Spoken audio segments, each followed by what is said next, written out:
Помста за прэмію затрыманая жонка Міколы Статкевіча Марына Адамович. Тым часам Лукашенка ў захапленні ад Такаева. І булінг у беларускіх школах. Аўторак 17 сакавіка 20 гадзіна. Аб'ектыў. Я Валерий Руселік. Вітаю гаспадарства. Запрашаю на выданне.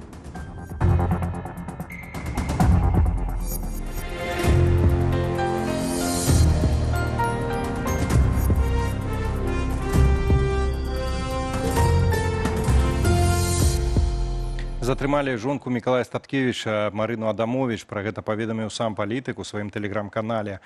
Затрыманне адбылося каля іхнага дому. Паводле Статкевіча сілавікі чакалі жанчыну. Адзін з іх назваўся следчым Козловым. Афіцыйная прычына затрымання нібыта патрабаванне даць тлумачэнні наконт атрымання Марыі Адамович праваабарончай прэміі Гомо Гоміні у Празе. Гомо Гоміні – прэстыжная міжнародная ўзнагарода, якую штогод уручае чэшская арганізацыя «Чалавек у бядзе». Марына Адамович атрымала яе ў чэшскай сталіцы ад імя мужа. Беларусь не будзе канфіскоўваць цяжкавікі з літоўскай рэгістрацыі, але заплаціць за іх стаянку змусіць. Пра гэта заявіў прэм'ер-міністр Лукашэнкі Александр Турчин на сустрэчы з літоўскімі і польскімі перавознікамі. Паводле Белта, гэтыя перавознікі звярнуліся да Лукашэнкі з просьбаю урэгуляваць сітуацыю, і той даручыў Турчыну правесці сустрэчу з імі. Таму працягне Ірына Дарафійчук. Конструктивно домовиться. Так окреслил премьер-министр Александр Турчин мэту сустрэчы з літоўскімі і польскімі перавознікамі. Запросили замежных прадпрымальнікаў у Менск пасля іхнага звароту до Лукашэнкі. Транспортные средства находятся на территории Беларуси. Тоже была принята такая мысль написать письмо. Мы не jesteśmy politykami. Мы не палітыкі, мы прадпрымальнікі. Мы разлічваем на тое, што ўсе пытанні будуць развязаныя па-гаспадарску. Паводле Міністэрства замежных справаў пра пастанову беларускі бок мае паведаміць, цытата, партнёрам з Літвы і Польшчы. Прэм'ер жа нагадаў, што ўсе цяжкавікі ў спраўным стане на ахоўных стаянках. Собственники этих стоянок – это коммерческая организация, и, конечно, сегодня наша позиция, она тоже понятна. Те затраты, которые понесла наша компания, они должны быть компенсированы. Афіцыйны Менск забараніў перамяшчэнне літоўскіх цяжкавікоў па беларускіх дарогах, перагнаўшы іх на платныя стаянкі, увосень мінулага года. Бо пасля шматразовых прылётаў метаазондаў з кантрабанднымі цыгарэтамі з боку Беларусі Літва на 3 тыдні закрыла мяжу. Сколько суток будут стоять, умножить на 120 евро, платите, забирайте автомобили с грузом. Паводле розных падлікаў, цяпер у Беларусі могуць заставацца ад 1000 до 4000 аўтаў. Беларускі бок віну за гэтую сітуацыю складае на літоўскія ўлады. Попыток было предпринято бесчисленное количество выйти на связь с литовской стороной. Причем не только по линии Минск-Вильнюс, но также в ходе пребывания на международных площадках мы четко подавали сигнал, что готовы к разговору о том, чтобы обменяться мнениями. Літва адмаўляецца ад палітычных перамоваў, бо, як і іншыя дэмакратычныя краіны, не прызнае вынікаў выбараў у Беларусі, а лукашэнкаўскі рэжым лічыць суагрэсарам у вайне з Украінаю. Мы сегодня не видим никакой демократии, ничего не изменилось, и на европейском уровне мы приняли санкции, и дальше мы считаем, что Белоруссия, ее руководство должно быть изоляцией. Беларускі бок не прызнае паветраныя шары гібриднымі атакамі, а называе іх палёты ў бок Літвы трансмежнай злачыннасцю. А літоўскія памежнікі пасля амаль месячнага перапынку развярнулі 15 мігрантаў, якія спрабавалі незаконна мінуць мяжу. І адначасова афіцыйны Менск пастанавіў шчыльна заняцца развязаннем праблемы з літоўскімі фурамі. Прычына – блізкі візіт у Беларусь спецпасланніка Злучаных Штатаў, мяркуе палітычны аглядальнік Віталь Цыганкоў. У Менск Джон Коул паедзе акурат з Вільні на гэтым тыдні. Відавочна, што афіцыйны Менск спадзяецца, каб Вашынгтон, в асобе менавіта Коула, паўплываў і на пазіцыю еўрапейскіх суседзяў Беларусі, бо тое, што ЗША в абмен на разваленне закладнікаў адмяняе свае санкцыі, фактычна нейкага эканамічнага эфекта Беларусі, афіцыйнай Беларусі не прыносіць, паколькі асноўныя санкцыі гэта еўрапейскія. Але Злучаныя Штаты ўплываць на пазіцыю Літвы не збіраюцца, мяркуе адмыслоўца. Ірына Дарафійчук, Белсат. Это вось кім трэба быць, каб разбазарыць столькі патэнцыялу краіны. У прыватнасці столькі гаварылі пра тое, што мы ў цэнтры Еўропы, направа, налева, на поўнач, на поўдзень ездзі, атрымлівай жывыя грошы за транзіт. А тым часам краіна ўсё больш ператвараецца ў нейкі еўрапейскі аналаг КНДР. Тым часам партыйны дэсант Белай Русі на чале з Вольгаю Чамаданавай завісаў, уласна, у амбасаду КНДР. Нагода чарговае абранне Кім Чын Іна генеральным сакратаром тамтэйшай кіроўнай і адзінай партыі. Чамаданова не пашкадавала эпітэтаў, услаўляючы, цытата, «мудрае кіраўніцтва Кіма» і падтрыманне паўночна-карэйскага народу. Лідарка Белай Русі знайшла глыбокае падабенства паміж беларускімі рэгіёнамі і паўночна-карэйскую перыферыяй. Мы с особым уважением следим за успехами корейского народа и Трудовой партии Кореи в деле укрепления государственности и социалистического строительства.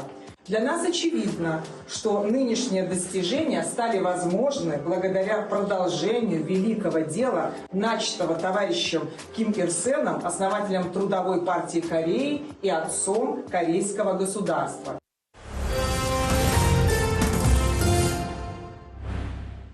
Ну, не толькі паўночнай Карэі жыве цяперашняя Беларусь. Ад выставаў пра Донбас да кінапаказу ў гонар расійскай акупацыі Крыму.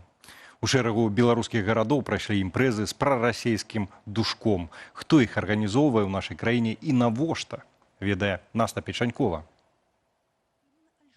У расійскім доме ў Берасці гэтымі днямі святкуюць гадавіну анексіі Крыму. З гэтай нагоды там паказалі дакументальны фільм «Крым. Партал часу» пра антычную спадчыну паўвыспы і артэфакты, вывезеныя з мясцовых музеяў у Эрмітаж. У гістарычным дакуменце не абышлося без прапаганды. Здесь, конечно, огромный скачок в плане туристического потока произошел после того, как мы вернулись в Россию. Это действительно так. Тым часам у горадні правялі кінапаказ, прысвечаны акупаванаму Расіі Донбасу. Прапагандысцкая стужка «Пазыўны пасажыр» апавядае пра маскоўскага пісьменніка, які вядзе свецкае жыццё і не цікавіцца падзеямі ў рэгіёне, пакуль там не знікае ягоны брат. Паездка на Донбас кардынальна змяняе галоўнага героя, робячы яго заўзятым патрыётам. Все, расходимся. І калі ў горадні аўдыторыя расійскага дому збольшага пенсіянеры, у Гомлі глядзець кіно пра жонак расійскіх вайскоўцаў, што ваююць ва ўкраіне, сагналі мясцовых студэнтаў. Там, где нужна помощь, он будет обязательный. Сегодня в этой ситуации, когда специальная военная операция, естественно, все эти мужчины с таким характером где?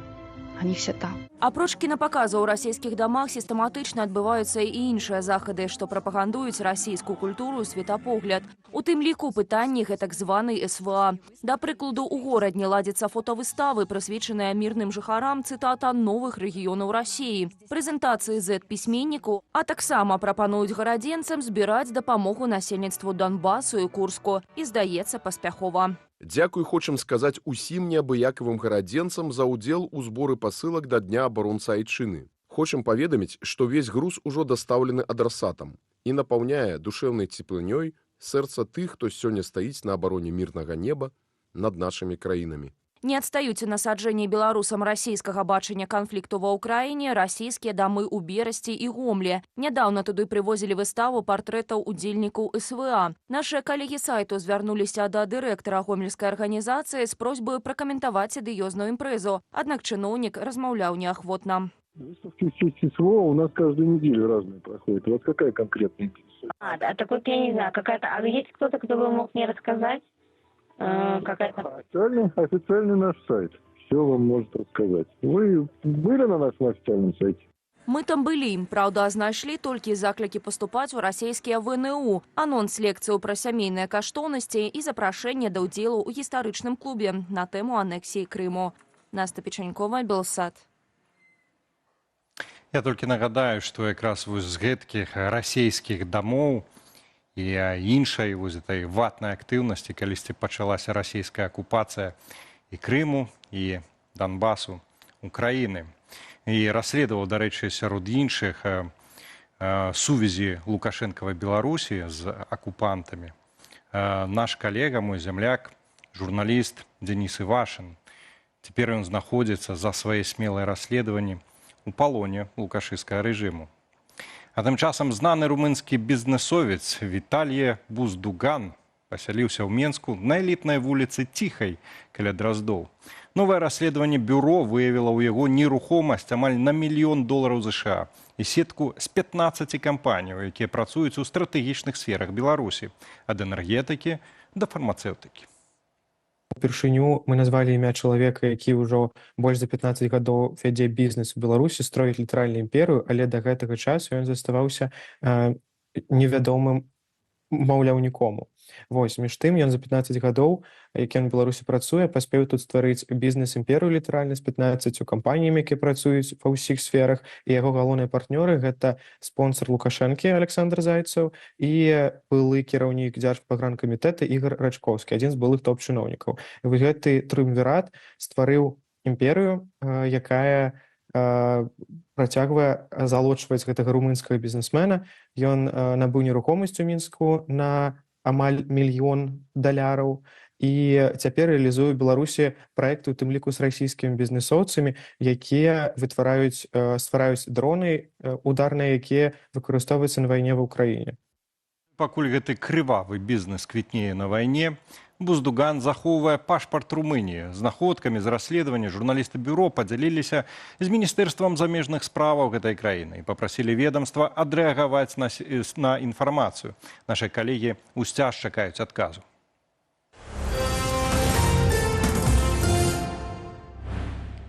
Месца іранскага лідара на вуліцы сярод народу. Гэтак заявіў пасол Ірану ў Расіі Казем Джалялі.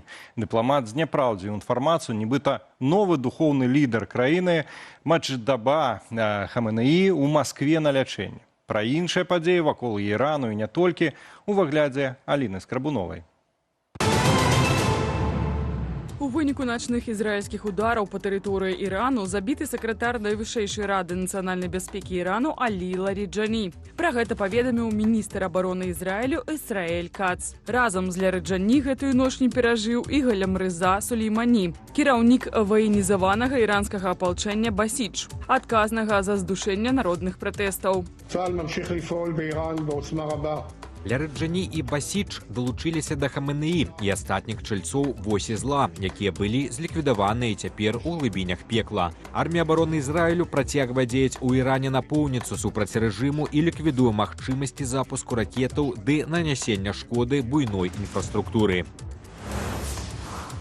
Тым часам ЗША на чале з Дональдом Трампам працуюць над стварэннем міжнароднай кааліцыі ў справе абароны Хурмузскай пратокі. Хоць амерыканскі прэзідэнт і расчараваны адмовай краінаў НАТО скіраваць на ягоны заклік вайсковыя караблі ў гэты рэгіён. Я заўсёды казаў, ведаеце, праблема з НАТО ў тым, што мы заўсёды будзем побач з імі, але яны ніколі не будуць побач з намі. І яны павінны не толькі дзякаваць нам, але і дапамагаць нам. Мяне здзіўляе, што яны не гараць жаданнем дапамагаць.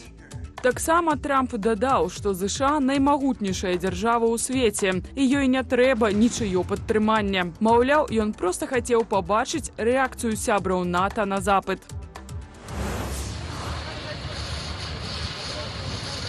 Прынамсі 400 чалавек загінулі і 250 пацярпелі. У выніку авіаудару Пакістану па рэабілітацыйнаму шпіталі для нарказалежных у Кабуле. Пра гэта ў сацыяльнай сетцы X напісаў прадстаўнік ураду Афганістану Хамдула Фітрат. Пакістан прызнаў, што наносіў удары па Кабуле, але толькі па вайсковых аб'ектах ды інфраструктуры тэрарыстаў. Тым часам ратаўнікі разбіраюць руіны шпіталю, а ацалелых у выніку атакі пацыентаў даставілі ў іншую больніцу.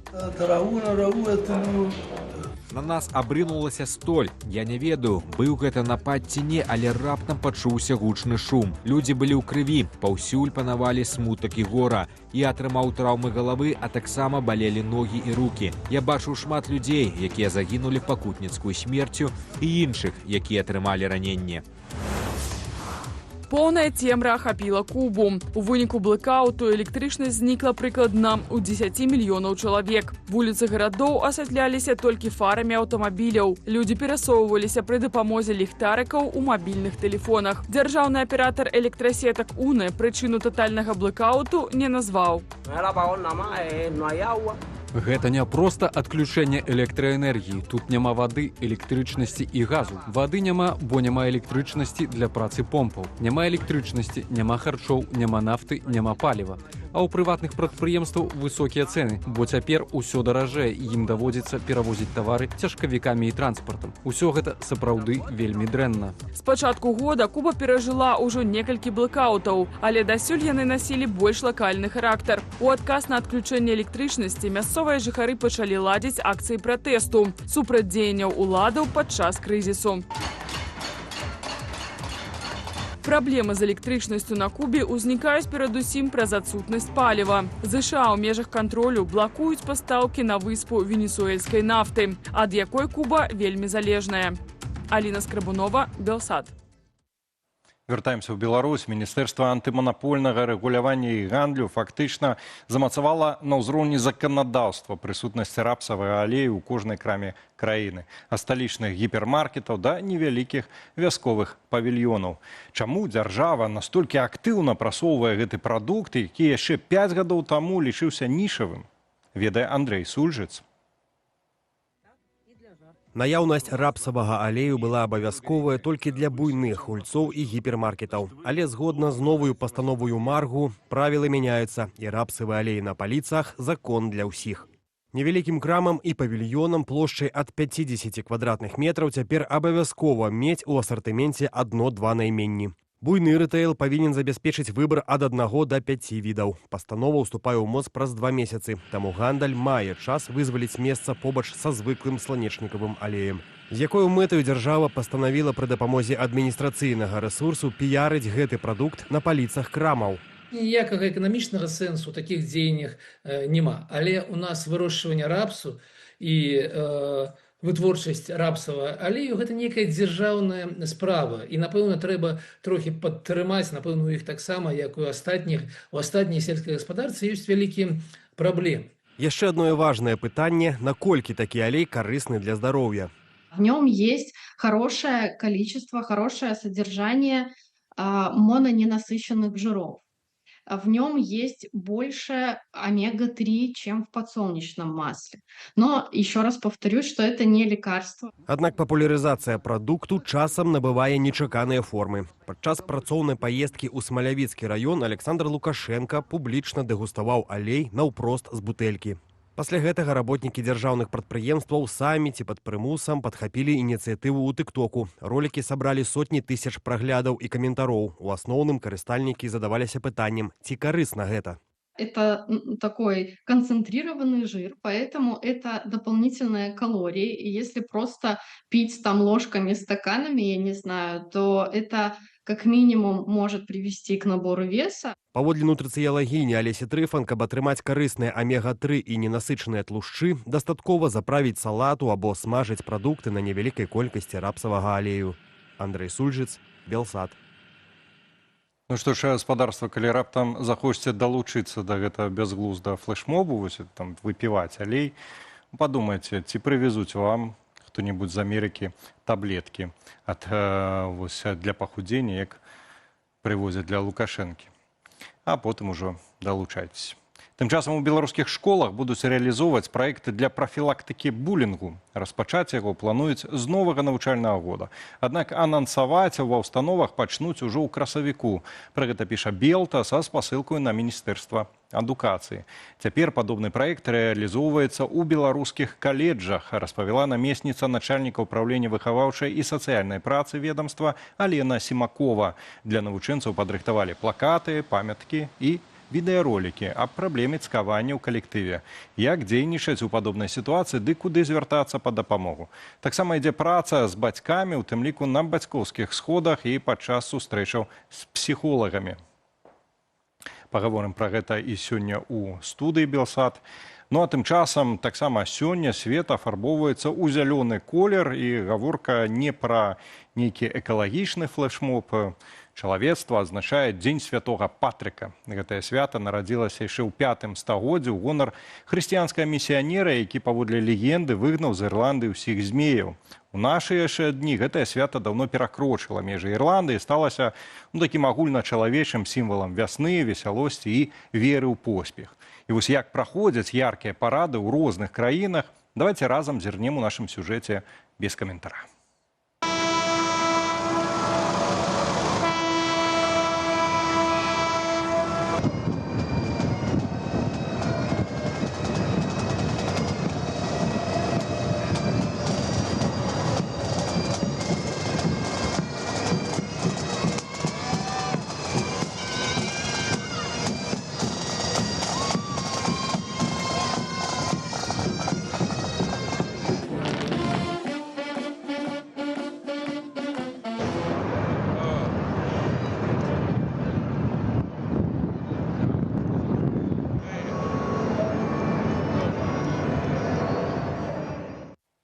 в аб'ектыве на сегодня все. Более новинок в наших социальных сетках и на сторонце belsat.eu. Ну, информационный вечер протягивается. Спадарства чекае студия Белсат, якую мы проведем разом с Юлией Лобановой. Вітаю, спадарства, да нашага эфіру далучыцца кіраўнік інстытуту даследаванняў бяспекі імя Касцюшкі Вадзім Мажэйка, з якім абмяркуем беларуска-казахскую супрацу, а таксама выбары ў каардынацыйную раду. Прааналізуем і новы праект Мінадукацыі для школаў, што мае супрацьстаяць булінгу. Наш госць на гэтую тэму псіхатэрапеўтка Ганна Матуляк. Заставайцеся з намі. Ну, а таксама яшчэ будзе апытанка. Праз момант распавяду пра яе, таксама пра тое, чаму Дзень Святого Патрыка можна называць і менавіта беларускім святам.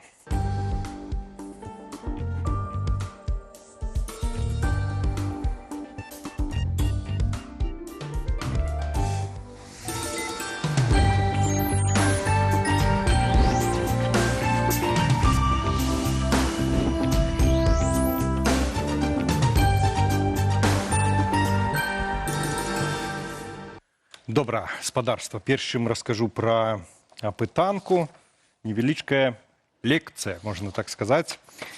У нас у гарадзенцаў быў калісьці такі князь Патрык. І вось раней на горадню, вось у даўнія часы любілі хадзіць ваяваць крыжакі. Горадня лічылася такім, ну, як еўрапейскім Єрусалімам, узяць які паспрабаваць, ну, вось за гонар было для крыжакаў, вось хадзілі яны, нападалі, мы іх все адбівалі. Один князь, который был Патрик, он вырашыў дзейнічаць інакш. Бо крыжакі, калі ішлі да нас, яны ж як апраўдвалі, што мы ідзём, яны там прытулілі да сябе розных паганцаў, язычнікаў, і таму мы вось за хрысціянскую веру ідзем вось ваяваць. Калі яны падышлі чарговы раз да горадні, замест таго, каб пачаць там кідацца ў іх там дзідамі, стрэламі, святы Патрик загадаў адчыніць браму, і адтуль выйшаў хросны ход з хрысціянскімі харугвамі, з гэтымі песнямі ўсімі. Яны пачалі казаць: «О, вітаем нашых братоў у Хрысце, крыжакаў, калі ласка, заходзьце». Крыжакі так разгубіліся, што і перасталі ваяваць і пайшлі назад. Вось такі вось быў у нас выпадак, таму спадарства можна лічыць, што і наша гарадзенская і агулам беларускае свята гэты. Бачу, што ты хочаш стварыць для ўсіх святочны настрой. Спадарства, нагадаю, што вы можете прымаць удзел у нашым эфіры, каментуючы яго і прымаючы удзел у нашым апытанні. Дарэчы, калі вы неяк святкуеце Дзень Святога Патрыка ў Беларусі, то можете падзяліцца гэтым у каментарах. Толькі памятайце пра ўласную бяспеку, уласна інструкцыю, як гэта зрабіць, вы знойдзеце пад трансляцыю ў Ютубе. І што ж мы сёння у вас пытаемся, спадарства? Ну і уласна мы спытаемся сёння. Вось тэма адна з заяўленых будзе, гэта вось булінг у школах, што там, як. І вот пытаемся у вас, як ввогуле можна перамагчы булінг у школах. Можна вось такія варыянты даручыць БРСМу вось зусім разабрацца. В прынцыпе, тое, што цяпер ёсць, цяперашні такі варыянт. Альбо можна даручыць справу сапраўды адмыслоўцам, якія ведаюць, што гэта такое, як гэта, што з гэтым рабіць. Ёсць яшчэ варыянт, што трэба спачатку спыніць гвалт у краіне, а потым вось у асобных школах, тады, можа, гэта гвалту стане паменш, не вадзіць туды тых міліцыянтаў, казакаў, не паказваць, як там каго палкамі біць. Ну і чацвёрты варыянт, булінг немагчыма перамагчы, ён будзе, як бы там не было, у розных краінах ён ёсць, такая вось з'ява, але пры гэтым змагацца, канешне, з ім трэба. Вось, калі ласка, галасуйце. Да вынікаў пытання мы абавязкова вернемся, як і да самой школах, а пакуль Александр Лукашенко назваў узрушальнымі вынікі канстытуцыйнага рэферэндуму ў Казахстане. Ён абмеркаваў уласна гэтыя вынікі на сустрэчы з амбасадарам Казахстану ў Беларусі. Паводле афіцыйных звестак, абноўленую канстытуцыю падтрымалі больш за 87% выбарнікаў. Гаворка пра маштабную рэформу. Канстытуцыю Казахстану абнаўляюць прыкладна на 80%. Сярод зменаў трансфармацыя структуры парламенту, увядзенне новых дзяржаўных механізмаў і пасада віцэ-прэзідэнта. Паводле Лукашэнкі, такі высокі ўзровень падтрымання найперш давер дзейнаму прэзідэнту Казахстану, які вынес важныя змены на рэферэндум у няпросты час. Вы каждый год занимаетесь реформой, ничего не заявляя, поэтому не кричите, но спокойно в этом отношении делаете многое. Поэтому и в Евразес, и в ООН, и на международных площадках, и в наших отношениях Казахстан-Беларусь мы будем очень надежными партнерами для вас. Падчас сустрэчы бакі таксама абмеркавалі эканамічную супрацу. Лукашенко назваў Казахстан ключавым партнёрам Беларусі ў Цэнтральнай Азіі і адзначыў патэнцыял для росту гандлю до $3 мільярдаў. Гаспадарства да нашага эфіру далучаецца Вадзім Мажэйка, кіраўнік Інстытуту даследаванняў бяспекі імя Касцюшкі, з якім абмяркуем гэтую ды не толькі тэму. Вітаем вас, спадар Вадзім. Прывітанне, Юлія, прывітанне, Валер. Віншую ўсіх са Святым Патрыкам, калі ўж вы так пачалі. Дзякую взаемна. Мы вас таксама віншуем. Так, Лукашенко, калі мы вяртаемся ўсё ж такі да гэтай сустрэчы з амбасадарам, згадаў, што Казахстан праводзіць рэформы спакойна, нічога не заяўляючы. Чаму ён так акцэнтуе на гэту ўвагу? Ці гэта такі ідэальная мадэль для яго, якую б ён хацеў бачыць у сябе? Ой, ну, конечно, Казахстан это увогуле такая, может быть, шмат у чым модель мары для аўтакрата, калі ўсё больш спокойно праходзіць, бачыш, народ нікога не скінуў. Конечно, вядома, тут любыя паралелі хібныя, бо штосьці ёсць агульнае, таксама ўсё. У Казахстане зараз, я тут не адмыслоўца па Казахстану, але мясцовыя аналітыкі кажуць пра аўтарытарныя тэндэнцыі. Разам з тым, канешне, ўсё ж такі прэзідэнт Касым-Жомарт Такаеў прыйшоў ўсё ж такі ў межах так аўтарытарнага транзіта, але транзіта, адмовіўся ад спадчыны Назарбаева, бачым, як ўсё змянілася. Таму, безумоўна, сітуацыя чымсьці падобная, чымсьці не вельмі. Лукашенко, як любы аўтакрат, ён радуецца, калі нейкія перамены праходзяць спакойна, хоць па шчырасці тут у палітыцы патрэбна галоўны не спакой, а галоўная дэмакратычнасць, адкрытасць і эфектыўны вынік. Спакой добры на могілках, а не ў палітыцы. Ну, аўтакраты мяркуюць іначай. Ну і, канешне, усе гэтыя мантры там, да, пра магчымасці гандлю і магчымасці роста, ну, ведаеце, пра любы аб'ём можна сказаць, што можна ж вышэй, ёсць патэнцыял. Іншая справа, якім чынам гэты патэнцыял і можа быць рэалізаваны і ці будзе. Вадим, ну вось наконт тых, хто спецыяліст, адмысловец па Казахстане, вось Роза Турарбекова, она сёння якраз заклікала, у тым ліку і экспертаў, і журналістаў, не шукаць ніякіх падабенстваў і там паміж арабскімі краінамі, Іранам, там, і у тым ліку, можна сказаць, і пра Казахстан. Таксама не трэба тут саву на глобус нацягваць, але вось гэта не трэба саву на глобус, можа яно тычыцца таксама і Лукашэнкі, таму што калі он так хваліць Такаева, што вось і такі вынік, і тут вот всенароднае падтрыманне, ну, ён жа прымірае на сябе вось гэтую сітуацыю. Ці можа ён таксама памыляцца, улічваючы, што ўсё-такі беларусы і казахі гэта абсалютна розныя народы, это розныя менталітэты, розныя геапалітычныя варункі, у якіх знаходзяцца нашы народы. Дзякую, дарэчы, адразу дзякую рэжысёрам трансляцыі, які ў тытры вынеслі пра то, што ў Казахстане аўтарытарныя тэндэнцыі, не тое, што я папярэдзіў, што я адмыслоўца па гэтай краіне. Тым не менш, глядзіце, Лукашенко, канешне, можа мерае, і, вядома, памыляцца шмат разоў можа, але што галоўнае, які ўвогуле сэнс сустрэчы. Для Казахстана гэта рэферэндум, змены ў Канстытуцыю, гэта важная палітычная падзея.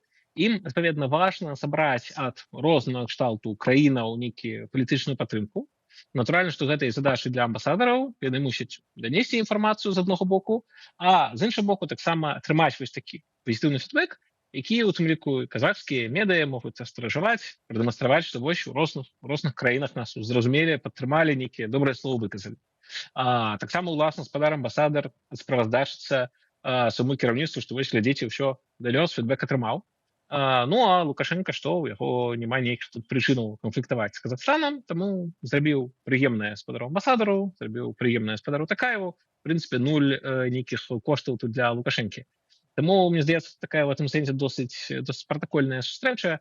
Далёка не факт, што ўвогуле нейкі тут, ведаеце, прымеркі на Беларусь, Лукашенко на сабе, не думаю, што шмат тут гэтага было.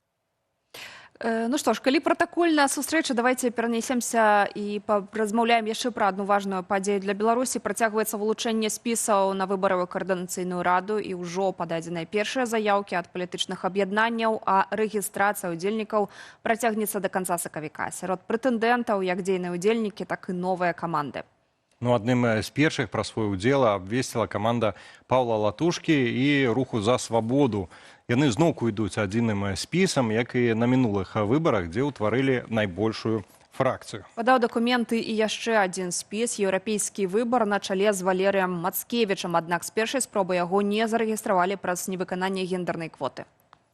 Ну і рэгістрацыя кандыдатаў працягнецца да 31 сакавіка. Удзельнікам неабходна падаць палітычную праграму, сфармаваць спіс мінімум з 10 кандыдатаў і выканаць усе патрабаванні выбарчай камісіі. Выбары ў каардынацыйную раду запланаваныя на 11-17 траўня. Безумоўна, ёсць сёлета адметнасці свае ў выбарах у каардынацыйную раду і кідаецца ў вочы тое, што еўрапейскі выбар не зарэгістравалі адразу праз недахоп мужчын. На вашу думку, ці усталёўваючы гэтыя квоты, не губляецца сэнс палітычнай усе падзеі? Безумоўна, пытанне гендерных квотаў гэта, ведаеце, не то пытанне, на якое у сусветнай палітыцы знойдзены ідэальны адказ. Існуюць тыя, хто ў розных краінах тыя карыстаюцца квотамі, тыя, дзе не карыстаюцца. Існуюць тыя, хто лічыць, што гэта вядзе да роўнасці, існуюць тыя, хто лічыць, што гэта, наадварот, вядзе абсалютна да скажэння любой роўнасці і вельмі несправядліва. І я, конечно, могу тут выказаць сваё прыватнае меркаванне, але мне здаецца, што тут цікавей, што ўвогуле вельмі добра, што гэтая дыскусія адбываецца. Бо так, Каардынацыйная рада – гэта месца і для важных дыскусій па актуальнай вельмі беларускай палітычнай тэме, але гэта таксама месца для такіх дыскусій, калі сапраўды беларуская палітыка, каб яна не толькі варылася ў сваім котле, але таксама так была ў сучасным еўрапейскім кантэксце і шукала свае пазіцыі наконт таго, добрыя гендерныя квоты, як мы да гэта ставімся. І што мне здаецца абсалютна ўжо у гэтым адзінае, што абсалютна не выклікае спрэчак, гэта той факт, што калі вам падабаюцца гендерныя квоты, можна паглядзець, якія з выбарчых спісаў будуць іх падтрымліваць, хто выкажацца ў падтрымку такіх мераў, напрыклад, на наступных выбарах, і падтрымаць гэтыя спісы сваімі галасамі. Калі, наадварот, вы лічыце, што гендерныя квоты гэта некая там бздура абы што, супер, падтрымайце тыя спісы, якія будуць выступаць супраць гендерных квотаў. Бо што адносна выбараў Каардынацыйную раду, хіба, здаецца, ніхто яшчэ асабліва не падвяргаў крытыцы, гэта той факт, што яны дэмакратычныя. Кожны беларус можа прагаласаваць і падтрымаць тых палітыкаў, чые пазіцыі здаецца менавіта яму найбольш адэкватнымі, адпаведнымі, актуальнымі. І гэта ўсё і можна будзе зрабіць так ужо літаральна праз 2 месяцы. Рызыкую нарвацца на жорсткую крытыку, але мне здаецца, што галасаваць все-таки варта, гледзячы на тое, на іншыя зусім пытанні, вось як да іх ставяцца гэтыя будучыя блокі, фармацыя і так далей. Гендерныя квоты все-таки сёння не нумар адзін пытанне для беларускіх дэмакратычных сілаў. Між тым, цяперашнія дэмсілы, яны працягваюць такую, скажем, традыцыю беларускай апазіцыі ранейшых часоў. Гэта калі часу на раскачку перад выбарамі заўсёды вобмаль. Вадзім, ці не запозна стартавалі, альбо, магчыма, наадварот зарана і больш за месяц для такой падзеі? Чаго ўвогуле чакаць ад гэтых выбараў? Ці будзе штосьці новае? Адпаведна, ці варта спадзявацца на штосьці новае ў самой Каардынацыйнай радзе нумар 4 у склікання? Якія прагнозы? Бачу, да, можна меркаваць, і што занадта позна, або што занадта рана. Выдатна, бачу, ёсць такой прасторы для розных меркаванняў. І таксама, дарэчы, да, адпаведна, калі нехта лічыць, што пытанне гендерных квотаў увогуле не істотнае, і трэба глядзець абсалютна на іншыя рэчы ў спісах, там, ведаю, хтосьці можа глядзець, у каго больш баявых узнагарод, а хтосьці глядзець, у каго больш навуковых ступеняў, можа яшчэ нешта. Кожны можна браць па сабе. Гэта мяне, цябе і ўсіх нас, як грамадзяніна, гэта, такі грамадская адказнасць. Унікнуць, пачытаць, паглядзець, хто будуць за спісы, што за палітыкі, якія ў іх праграмы ўжо ў ідэале. І, сходзячы з гэтага, так, рабіць нейкія свае прэферэнцыі. Наколькі я бачу, так, сапраўды, у гэтай кадэнцыі, это ўжо, нагадаю, 4-я кадэнцыя Каардынацыйнай рады, другія выбары, проставыя. Вось так, сапраўды будуць і такія досыць традыцыйныя палітычныя сілы, як мы ведаем давно. Будуць нейкія пераемнасці, блокі, якія ўжо былі на мінулых выбарах, будуць нехта працягваць балатавацца. Мне, дарэчы, асабіста цікава, як палітычнаму аналітыку бачыць тое, што самая моцная кааліцыя Латвушкі Руха за свабоду, новай і старой апазіцыі, што гэтая кааліцыя утрымалася, працягне ўжо на другія выбары так ідзе. Клас традыцыі палітычных кааліцый. увогуле тое, чаму мусіць парламентарызм вучыць кааперавацца, працаваць разам. Вельмі важны навык для палітыкаў, безадносна таго, якія там іх погляды, усім трэба ўмець кааперавацца, працаваць разам. Напрыклад, некаторыя там іншыя партыі, паглядзім, ці атрымаецца ў тых жа хрысціянскіх дэмакратаў, напрыклад, з сваёй старой партыі там аб'яднацца, каб неяк усе разам працавалі, альбо не вельмі. Паглядзім, што будзе. І таксама, да, ведаю, што будуць і новыя спісы на гэтых выбарах. Вось, прынамсі, значыцца, аб'яднаная грамадзянская партыя, трохі зрабіўшы рэбрэндынг, як аб'яднаная, як будуць, аб'яднаная дэмакратычная кааліцыя, неяк так, карацей, таксама будзе аб'яднаная дэмакратычная платформа. Вось такой назвай. Таксама будуць фарміраваць свой спіс на выбарах. І гэта клас, што мае быць сапраўды цікава. Нават, гледзячы з таго, які зараз працэс, я ўжо назіраю, думаю, за каго ж тут галасаваць, бо рэальна ёсць розныя цікавыя напрамкі, а не ўсё як тыпова сумна. Так што натхняльна, прынамсі для мяне, я не толькі заўжды быў фанатам Коаліцыйнай рады, там адносна пазамінулых скліканняў я шчыра казаў, што не памятаю на памяць колькі розных фракцый. Я зараз так трохі цікавей за гэтым усім назіраць. Тому паглядзім, ці змогуць палітыкі нажываць не толькі мяне, але таксама і, уласна, вялікія групы беларускага грамадства.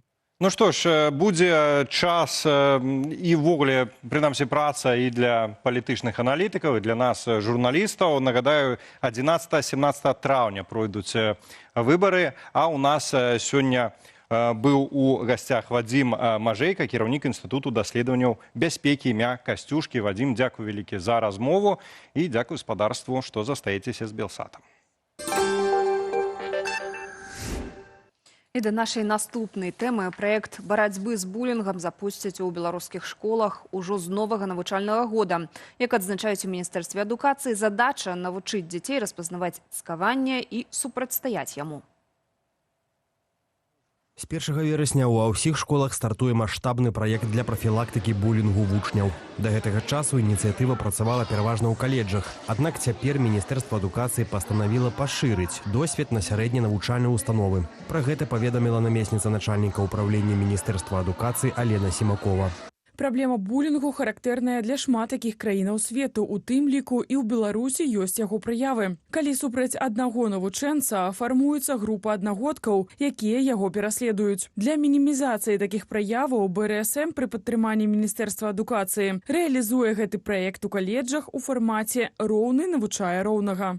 Роўны навучае роўнага. Гэта значыць, што інфармацыю пра шкоду булінгу і спосабы яго спынення будуць даносіць навучэнцы праз плакаты, памяткі і відэаролікі. Да таго ж, школьнікі будуць праходзіць тэсты на ўзровень дасведчанасці ў тэме цкавання і браць удзел у адукацыйных сустрэчах. Спецыялісты вылучаюць булінг як адзін з ключавых фактараў, што правакуюць дзіцячыя суіцыды. Нараўне з праблемамі ў сям'і, псіхічнымі разладамі і траўмамі, цкаванне з боку аднагодкаў уваходзіць у чацвёрку асноўных правакацыйных абставінаў для падлеткаў. Паралельна з працай сярод дзяцей чыноўнікі абяцаюць узмацніць узаемадзеянне з бацькамі. Булінг – частка больш шырокай праблемы. Партал zerkala.io звярнуў увагу на даследаванне амерыканскіх псіхіятраў і педыятраў на платформе Джема Неўтурк. Паводле яго, менавіта канфлікты з аднагодкамі часта ёсць адным з фактараў, якія могуць падштурхнуць падлеткаў да суіцыду, нароўні з псіхалагічнымі траўмамі, сямейнымі цяжкасцямі і праблемамі з псіхічным здароўем. У Беларусі ў асобных рэгіёнах за апошнія гады вырасла колькасць суіцыдаў сярод няпоўнагадовых. Адзін з апошніх такіх выпадкаў у Берасці. Там у двары жылога дому знайшлі цела падлетка з траўмамі, характэрнымі для падзення з вышыні. У сацыяльных сетках карыстальнікі выказваюць здагадкі пра магчымую сувязь трагедыі з булінгам, аднак афіцыйнага пацверджання няма. І да нашага эфіру далучылася Ганна Матуляк, псіхатэрапеўтка і дырэктарка Еўрапейскага інстытуту сучаснай псіхатэрапіі, з якой абмяркуем гэтую тэму. Вітаем вас. Добрый вечер. Добрый вечер. Ну што ж, хочацца адзначыць, што з аднога боку вельмі добра, што ўлады ўсё ж такі звярнулі ўвагу на праблему булінгу і з'явіцца нейкая праграма ў школах. Але бачым тут, што яе будуць рэалізоўваць з дапамогай БРСМу, безпасярэдня Міністэрства адукацыі ў гэта заангажавана, і такі прынцып «роўны навучае роўнага». Што вы можаце пра гэта сказаць?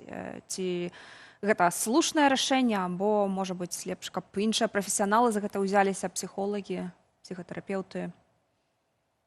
Ну, пожалуй, самое хорошее, что есть в этой новости, это то, что в целом проблеме буллинга будет уделяться какое-то внимание, что будет звучать то, что это плохо, что так делать нельзя, это будет как-то названо, но, пожалуй, все. Ну, по крайней мере, у меня не оптимистичные по этому поводу прогнозы, потому что в целом, когда в той среде достаточно иерархичной, да, и диктаторской появляется новое какое-то видение, которое исключает специалистов, которые должны этим заниматься, мы понимаем, что, скорее всего, это будет очередная показная история, проект, который будет заключаться в том, что детей проинформируют, тесты проведут, по результатам тестов напишут отчеты, что буллинга у нас нет, или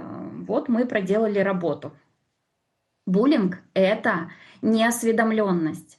Недостаточно просто рассказать детям, что такое хорошо, что такое плохо, и проблема буллинга решена. Потому что он есть везде, абсолютно, где есть группы людей, потому что это групповая динамика. И в любом коллективе эти тенденции будут прослеживаться. Соответственно, нужна системная работа на всех уровнях. И другой вопрос, наиболее важный, а что мы будем делать с буллингом, который от учителей идет к ученикам? Да, ведь его как-то тоже нужно останавливать и профилактировать.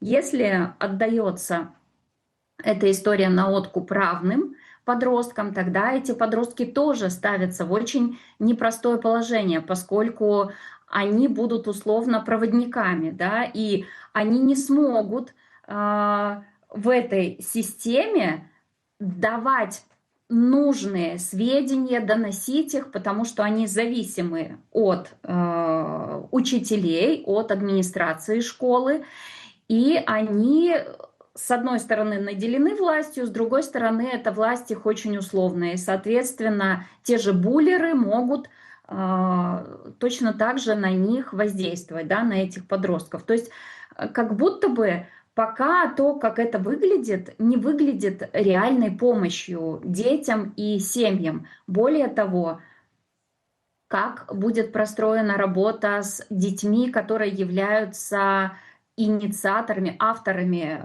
этого буллинга, да? То есть с условными агрессорами. Ведь это не плохие дети. Это дети, нуждающиеся в помощи. Это дети, которые сами сталкиваются с ситуациями насилия, унижения. Это дети, которые переживают какую-то сложную ситуацию или имеют нейроотличия, например, которые не позволяют им совладать со своей агрессией. Или это дети, у которых статус определенный, иерархия в группе такая, которая не оставляет им никакой другой возможности, кроме как с помощью силы пытаться занять место в группе сверстников. Поэтому это очень сложное вообще системное явление, и которое нуждается в работе, но как будто бы очень жаль. То есть, резюмирую, да, хорошо, что вообще об этом говорят и задумываются, и очень жаль, что это будет делать БРСМ и Министерство образования, и есть предположение, как это будет. То есть это будет просто отчеты, отписки и скрываемость вообще истории. Ну и как будто бы история про равный равного здесь в том числе для того, чтобы можно было это, ну, как-то умолчать. Не знаю, по крайней мере, я не Ганна, цалкам падзяляю ваш пессімізм адносна перспектываў вось это, ну, рэалізацыі гэтай праграмы, асабліва калі гаворым роўнасць, ну, даволі камічна і неадназначна гучыць сёння ў Беларусі, улічваючы тое, што найлепшая прапаганда ўвогуле гэта ўласны прыклад, а ведаючы вось пра атмасферу страху, гвалту, якая ёсць і ў самой дзяржаве, і па ўсёй гэтай вертыкалі, калі ў школе настаўнікі могуць біць дзяцей галавой аб парту, і потым кіраўнік дзяржавы расказвае, што я ім головы бы пааткручваў. Калі мы ведаем шматлікія прыклады булінгу якраз з боку БРСМу у дачыненні да дзяцей, якія з нейкай прычыны не хочуць, напрыклад, уваходзіць у БРСМ, іх буляць, іх пазбаўляюць нейкіх правоў і так далей, і ім даюць вось гэта ўсё рэалізоўваць, то для мяне, канешне, перспектывы выглядаюць як пошук нейкага сухога месца на дне ракі. Ведаеце? Ну, вось так это выглядае. І я б хацеў да вас скіраваць пытанне, якое мы вынеслі вось у апытанку для нашых гледачоў. А як ввогуле тады можна перамагчы булінг у беларускіх школах? Як вы гэта бачыце? Таму што ў нас ёсць некалькі варыянтаў. Гэта акрамя цяперашняга, ёсць варыянты, што даць, даручыць справу адмыслоўцам. Ёсць самы папулярны на гэты момант варыянт адказу спачатку спыніць гвалт у краіне, і ёсць варыянт, што булінг, в прынцыпе, перамагчы немагчыма. Як бы вы адказалі на гэтае пытанне? Я абсолютно с вами согласна, что, находясь в системе, в которой насилие до сих пор является абсолютной нормой, невозможно простроить какой-то механизм, потому что невозможно отдельно взятое насилие действительно простроить механизм работы с ним, если вся система насильственная. У нас до сих пор в Беларуси нет закона о домашнем насилии. Соответственно, как мы можем говорить о том, что мы будем работать с буллингом, если учителям, как вы правильно отметили, до сих пор позволено оскорблять, унижать, и за это ничего не происходит, никаких мер воздействия. Да? Ребенок просто в этой системе находится, и какие варианты? То есть необходимо менять полностью всю структуру. Но на самом деле, что важно, мне кажется, это в первую очередь, конечно, надежная и безопасная среда дома. Вот потому что это стартовая точка. Если у ребенка дома надежная, безопасная среда и отношения с родителями, значит, это залог того, что при неблагополучии каком-то в школе с учителем, с одноклассником, в коллективе, скорее всего, ребенок придет домой и расскажет, а дальше уже задача родителя вмешаться, потому что буллинг — это всегда ответственность взрослых пойти и помочь с этим разобраться. Не говорить: ой, ерунда, поссорились, помиритесь, ой, ну подумаешь, всех дразнят, ничего страшного, не обращай внимания, вот эта любимая тоже фраза для детей. Нет, это должны быть всегда реакции, всегда сигналы. Но для того, чтобы ребенок приходил и рассказывал, с ним нужно создать доверительные отношения. Вот. И, пожалуй, это самая главная и возможная сейчас профилактика, которая может быть. Когда нет системы, нет опоры на систему, на законы, нужно, опираться на себя и создавать ребенку среду и, безусловно, его защищать его права. В школе, в детском саду, в любой системе, понимая одну простую вещь, что у ребенка один единственный вход в решение проблемы. Это его родители. У родителей всегда есть много вариантов, как можно решить проблему. Да? Они могут обратиться за помощью. У ребенка точка входа — это мама и папа. Все. И если на этом уровне родители говорят: ой, да ладно, ничего страшного, все, у ребенка тогда не остается никаких других возможностей. Вот это надо очень четко понимать и, собственно, стараться обеспечивать.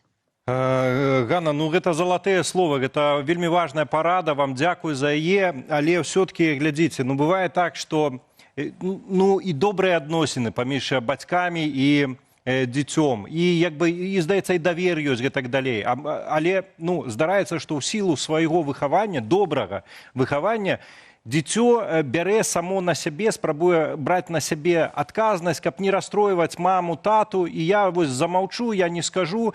А па выніку мы ведаем гэтыя трагічныя выпадкі, калі дзіцёнак не расказваў, булілі, а потым трагедыя адбываецца.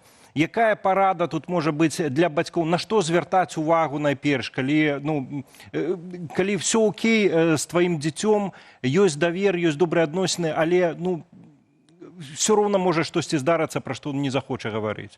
Як на што звярнуць увагу, каб ему дапамагчы своечасова?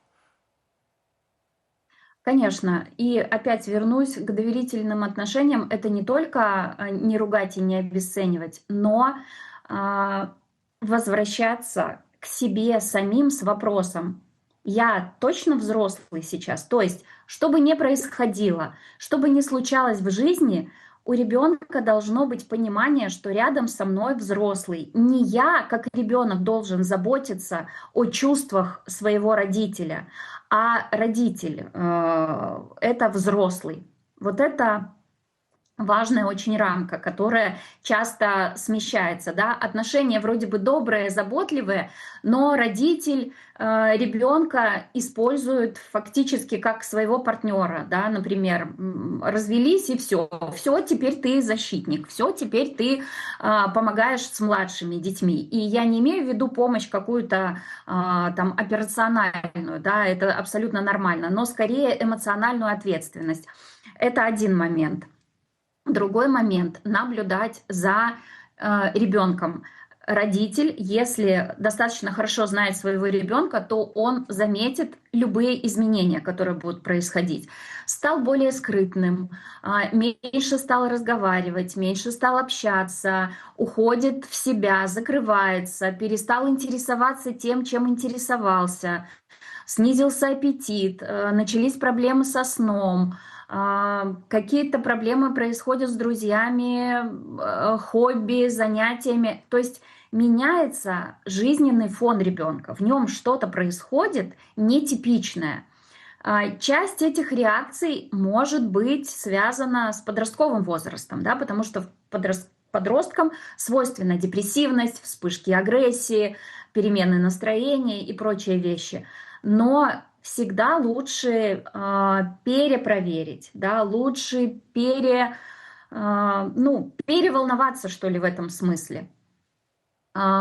И тогда, опять же, доверительные отношения будут плюсом, когда мы выходим просто, сменяем обстановку и разговариваем, и там проясняем, что происходит, что с твоим настроением. Ну, не прям что с настроением, это бесит подростков такой вопрос.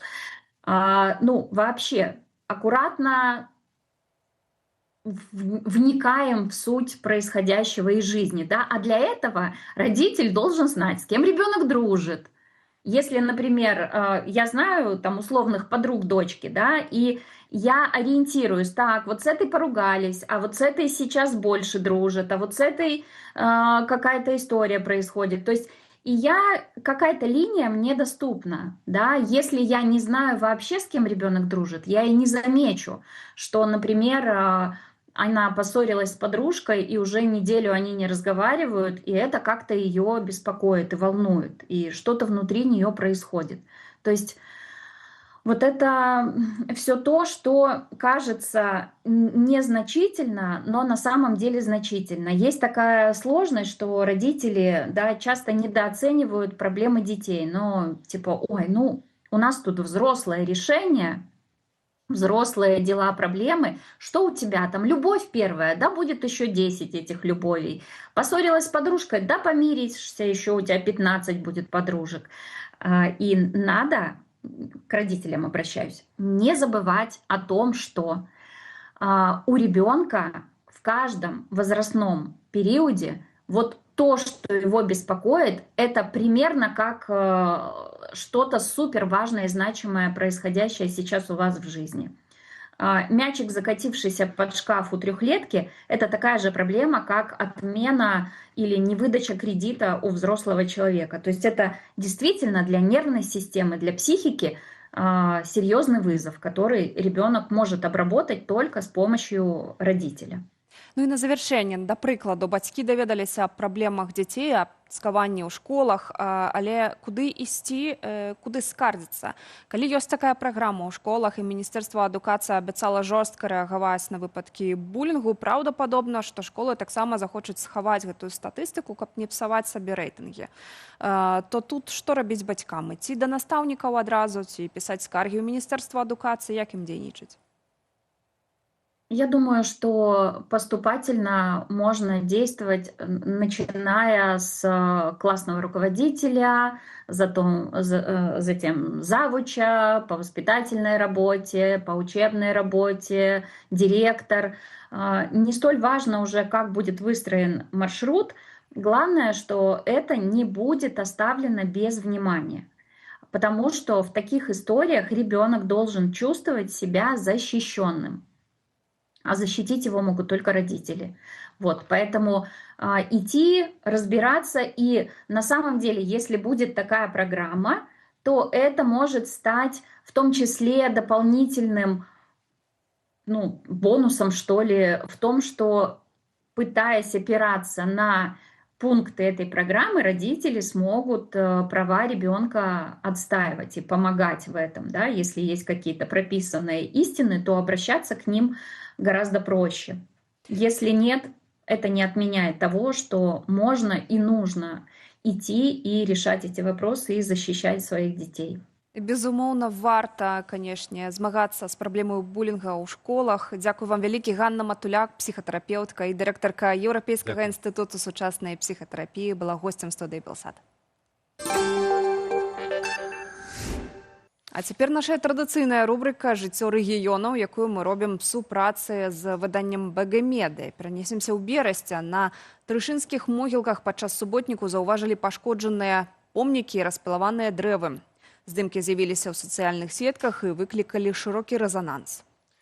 У гарадскім ЖКГ заявілі, што на могілках выдалялі аварыйныя дрэвы і ладзілі упарадкаванне ў межах санітарнай ачысткі.